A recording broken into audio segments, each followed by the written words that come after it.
Hello बच्चों। बच्चों ये हमारा 7 चैप्टर है। और इससे पहले जो 2 वीडियो हैं इसमें हम यहाँ तक अपना टॉपिक कंप्लीट कर चुके थे कि भारत में समुद्र पार रोगियों के लिए स्वास्थ्य सेवाएं, कि भारत के अंदर विश्व में दूसरे भागों से जो रोगी आते हैं, बीमार व्यक्ति आते हैं, वो अपने स्वास्थ्य की सेवाओं के लिए आते हैं, ताकि वो, क्योंकि भारत में ही क्यों आते हैं, दूसरे देशों के कंपैरिजन में यहाँ पर जो उपचार होता है, जो इलाज होता है, वो काफ़ी सस्ता होता है, जिसके कारण से लोग यहाँ पर आते हैं, जिसे क्या बोला जाता है, चिकित्सा पर्यटन बोला जाता है। तो अब इससे आगे हम बात करते हैं चतुर्थ क्रियाकलाप की। ये हमारा नेक्स्ट टॉपिक था, चतुर्थ क्रियाकलाप। अब इसमें देखते हैं ये क्या है। ये भी सेवाएं ही हैं, लेकिन जो तीसरे लेवल की सेवाएं थी उनसे थोड़ा और ऊपर की हैं। इसमें जो लोग होते हैं, कार्य करने वाले होते हैं, वो काफ़ी एक्सपर्ट होते हैं। तो यहाँ पर देखो, कोपेनहेगन और न्यूयॉर्क में एक बहुराष्ट्रीय कंपनी के मुख्य कार्यकारी अधिकारी तथा चिकित्सीय प्रतिलेखक, जो चिकित्सा के बारे में बड़े बड़े स्पीच देते हैं, के बीच क्या समानता है, ये पूछा गया है। ये सभी लोग सेवा सेक्टर के उस प्रभाग में कार्य करते हैं जो ज्ञानोन्मुखी है, जो मतलब ज्ञान का भंडार है, जिनके पास बहुत हाई लेवल की नॉलेज है।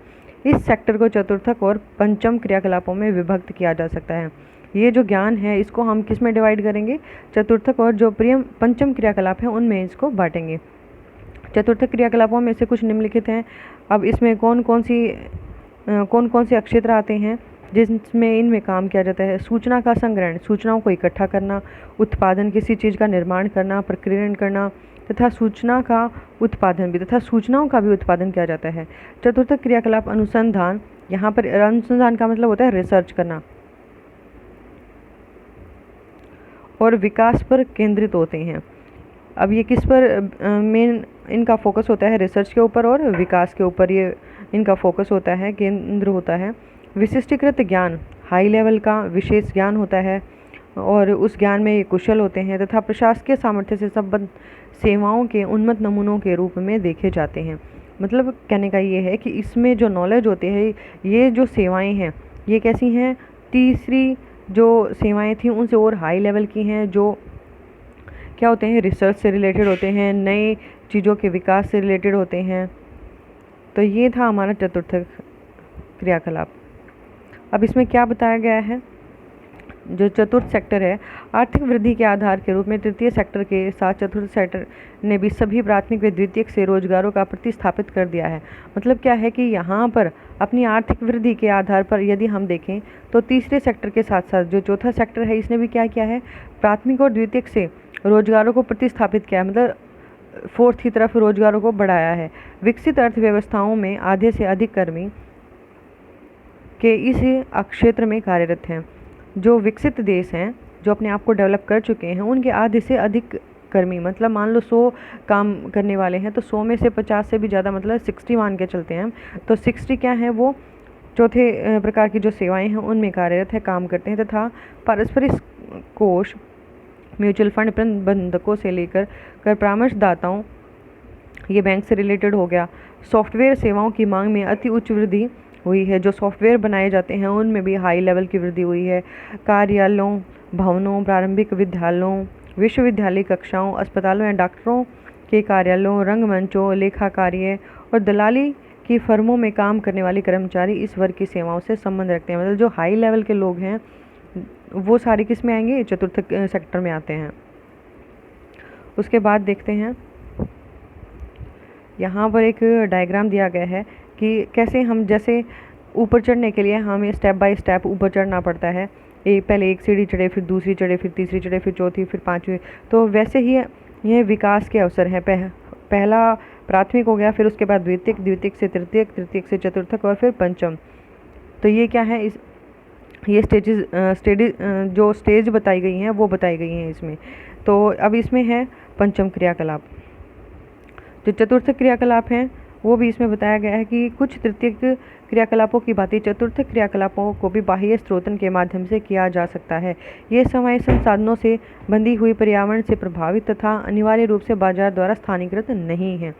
इसमें है कि जैसे जो तीसरी प्रकार की सेवाएं हैं वो चतुर्थ क्रियाकलापों को भी इसमें क्या गया है, बाह्य स्रोतन के माध्यम से, बाहरी स्रोत के माध्यम से, जैसे आजकल गवर्नमेंट सभी चीज़ों का निजीकरण करने में लगी हुई है, प्राइवेट स्कूल्स पर ज़्यादा फोकस किया जा रहा है, और जैसे बिजली के लिए जो प्राइवेट सेक्टर है, कॉल सेंटर हैं, इनको काम अधिक दिया जा रहा है, क्योंकि सस्ते में और काम अच्छे से मिल जाए, उन चीज़ों को देखा जा रहा है। अब है पंचम क्रियाकलाप। उच्चतम स्तर के निर्णय लेने, हाई लेवल के जो डिसीजन लिए जाते हैं, नीतियों का निर्माण, जो नए नए नियम बनाए जाते हैं, ये सारे किस में आते हैं? पंचम क्रियाकलापों को निभाते हैं। इनमें और ज्ञान आधारित उद्योगों जो सामान्यतः चतुर्थ सेक्टर से जुड़ी होती हैं में सूक्ष्म अंतर होता है, मतलब थोड़ा सा ही अंतर होता है, ये लगभग सेम ही होते हैं। पंचम क्रियाकलाप वे सेवाएं हैं जो नवीन एवं वर्तमान विचारों की रचना, जो नए और जो वर्तमान जो हमारे विचार हैं उनके पुनर्गठन, उनका दोबारा से गठन करना, कि यदि उसमें कोई चेंजेस करना है तो उसको करना, उनकी व्याख्या करना, उनको एक्सप्लेन करना, आंकड़ों की व्याख्या करना, जो आंकड़े हमारे पास हैं उनके बारे में डिटेल में बताना, और प्रयोग तथा नई प्रौद्योगिकी के मूल्यांकन पर केंद्रित है। उनके प्रयोग के आधार पर तथा जो नई टेक्नोलॉजी है उनसे हमने कितना और क्या प्राप्त किया है, इन सभी पर केंद्रित हैं। इसमें प्राय स्वर्ण कॉलर, जो वाइट कॉलर वाले लोग आते हैं, वो कहे जाने वाले ये व्यवसाय तृतीयक सेक्टर का एक और उप विभाग है, जो वरिष्ठ व्यावसायिक कार्यकारियों, सरकारी अधिकारी, अनुसंधान वैज्ञानिकों, वित्त एवं विधि परामर्शदाता इत्यादि की विशेष और उच्च वेतन वाली कुशलताओं का प्रतिनिधित्व करते हैं। यहाँ पर कौन है? हाई वेतन पाने वाले लोग काम करते हैं। उन्नत अर्थव्यवस्थाओं की संरचना में उनका महत्व उनकी संख्या से कहीं अधिक होता है। यहाँ पर किसका महत्व अधिक हुआ है? उन्नत अर्थव्यवस्थाओं की संरचना करने वाले जो लोग हैं उनका महत्व उनकी संख्या से कहीं अधिक होता है। अब इसमें आगे देख लेते हैं। बाह्य स्रोतन के परिणाम स्वरूप भारत, चीन, पूर्वी यूरोप, इजराइल, फिलीपींस और कोस्टारिका में बड़ी संख्या में कॉल सेंटर खुले हैं। तो यहाँ बात हुई है कॉल सेंटर की, तो यहाँ पर क्या है? बहुत बड़ी संख्या में कॉल सेंटरों का निर्माण हुआ है। इससे इन देशों में नए काम उत्पन्न हुए हैं, यहाँ पर नए नए काम शुरू हुए हैं। बाह्य स्रोतन उन देशों में आ रहा है जहाँ सस्ता और कुशल श्रम उपलब्ध हो। कहाँ पर आ रहा है? जहाँ पर हमें सस्ता भी चाहिए और काम अच्छे से भी कंप्लीट चाहिए। ये उत्प्रवास वाले देश हैं। हमने प्रवास वाले चैप्टर में पढ़ा था आप्रवास और उत्प्रवास। आप्रवास मतलब आना और उत्प्रवास मतलब चले जाना। उत्प्रवास वाले देश हैं जहाँ से पब्लिक चली जाती है। बाह्य स्रोतन के द्वारा काम उपलब्ध होने पर इन देशों से प्रवास कम हो सकता है। जब बाहरी स्रोतों के द्वारा वहाँ पर काम उपलब्ध हो जाता है तो इन देशों से जो प्रवास हो जाता है वो कम हो जाता है। बाह्य स्रोतन वाले देश अपने यहाँ काम तलाश कर रहे युवकों का प्रतिरोध झेल रहे हैं। जो बाह्य स्रोतन वाले देश हैं और वो क्या कर रहे हैं? यहाँ पर जो लोग यहाँ रह रहे हैं उनको रोजगार की ज़रूरत है, उनका प्रतिरोध मतलब जो उनके अगेंस्ट में खड़ रहे हैं उनको झेल रहे हैं। बाह्य स्रोतन के बने रहने का मुख्य कारण तुलनात्मक लाभ है, कंपैरेटिव बेनिफिट बताया गया है। पंचम सेवाओं की नवीन प्रवृत्तियों में ज्ञान प्रक्रमण, बाह्य स्रोतन और होम शोरिंग है जो बाह्य स्रोतन का विकल्प है। उसके बाद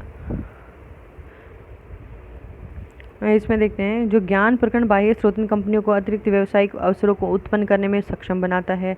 ज्ञान प्रकरण बाह्य स्रोतन के उदाहरण में अनुसंधान और विकास क्रियाएं, इसमें रिसर्च है और विकास को मेन माना गया है। ई लर्निंग है जो हम ऑनलाइन कुछ भी सीखते हैं। व्यवसाय अनुसंधान है, व्यवसाय से रिलेटेड जो रिसर्च की जाती है। बौद्धिक संपदा है, अनुसंधान, कानूनी व्यवसाय और बैंकिंग सेक्टर इसमें आते हैं। किस में आते हैं? पंचम क्रियाकलापों में आते हैं।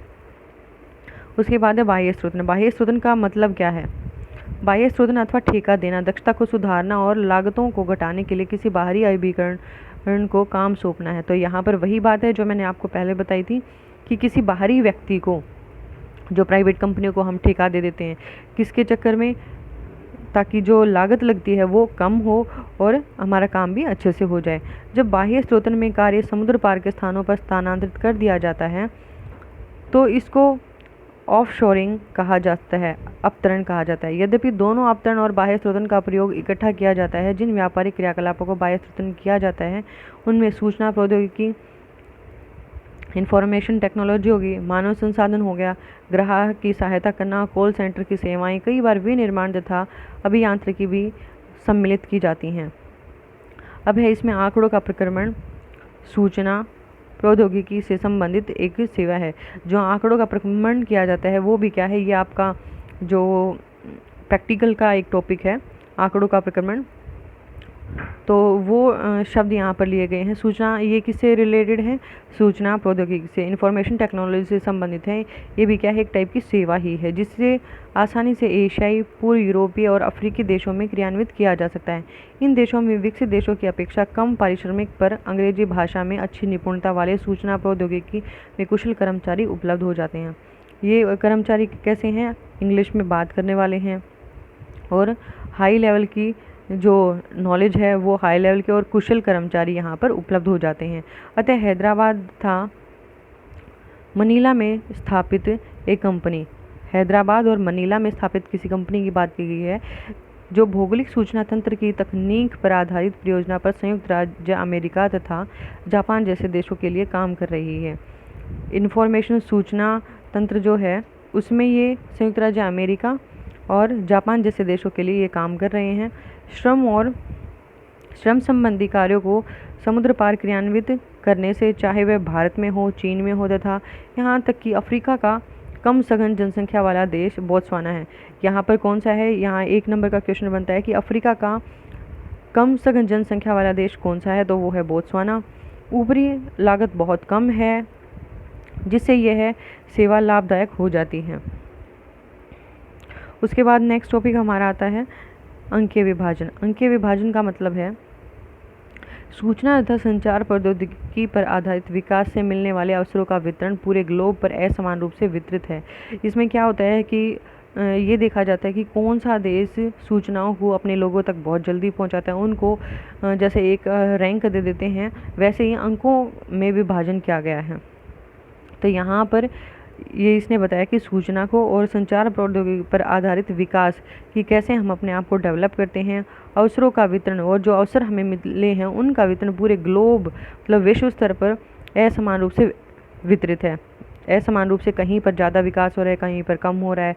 देशों में विस्तृत आर्थिक, राजनीतिक और सामाजिक भिन्नताएं पाई जाती हैं और जो देश हैं उनमें क्या है? आर्थिक, राजनीतिक और सामाजिक विभिन्नताएं पाई जाती हैं क्योंकि किसी देश का विकास अधिक हो रहा है, कहीं पर राजनीतिक दंगे ज़्यादा है, कहीं शांति है, कहीं समाज में उथल पुथल हो रही है। तो ये क्या है? विभिन्नताएं हैं, सब जगह एक जैसी नहीं है। निर्णायक कारक यह है कि कोई देश कितना शीघ्रता से मतलब कितनी जल्दी से अपने नागरिकों को सूचना और संचार प्रौद्योगिकी तक पहुँच और उसके लाभ उपलब्ध करा सकता है। यहाँ पर मेन क्या देखा गया है कि कोई भी देश कितनी जल्दी जो सूचनाएं हैं उसे अपने नागरिकों तक पहुंचाता है, उनको इनका लाभ उपलब्ध करवाता है। विकसित देश सामान्य रूप से इस दिशा में आगे बढ़ गए हैं, जो अपने आप को डेवलप कर चुके हैं, जो देश वही दिशा में काफ़ी आगे बढ़ चुके हैं, जबकि जो विकासशील देश हैं वो पिछड़ गए हैं, वो पीछे की तरफ चले गए हैं। इसी को अंकीय विभाजक कहा जाता है कि अंकों में कौन आगे है और कौन पीछे है, इसमें देखना। इसी प्रकार देशों के भीतर अंकीय विभाजक विद्यमान है। यहाँ पर तो विश्व स्तर की बात हो रही थी कि जो देश हैं वो अलग अलग हैं, और यहाँ एक देश के अंदर की बात हो रही है जैसे राज्यों की, वहाँ पर भी ये विद्यमान है। उदाहरणतः भारत तथा रूस जैसे विशाल देश में यह अवश्यंभावी है। उसके बाद महानगरीय केंद्रों जैसे निश्चित क्षेत्रों में परिधिस्थ ग्रामीण क्षेत्रों की तुलना में अंकीय विश्व के साथ बेहतर संबंध तथा पहुंच पाई जाती है। यहाँ पर देखो 2 बातें हैं, एक ग्रामीण क्षेत्र, एक नगरीय क्षेत्र है। कहाँ पर सुविधाएं और सूचना जल्दी पहुंचती है? नगरों में। और जो ग्रामीण इलाका है वहाँ पर जो सुविधाएं होती हैं वो भी कम होती है, और जो नगरीय क्षेत्र हैं उनमें सारी सुविधाएं उपलब्ध होती हैं, सूचना भी जल्दी से मिल जाती है लोगों को। लेकिन यहाँ के लोग इन चीज़ों में पिछड़ जाते हैं। तो यहाँ पर जो अंकीय विभाजन है वो गाँव में कम पाया जाता है विकास, और नगरों में ज़्यादा पाया जाता है। तो बच्चों ये हो गया हमारा अध्याय कंप्लीट। इसमें से यदि आपको कोई डाउट है तो आप कमेंट करके पूछ सकते हैं, और आप अपने दोस्तों के साथ इसको शेयर कर दीजिए ताकि उनको भी इसका बेनिफिट मिल जाए। और यदि आपको वीडियो अच्छी लगती है तो प्लीज़ लाइक कर दिया कीजिए। जी, थैंक्स फॉर वॉचिंग वीडियो।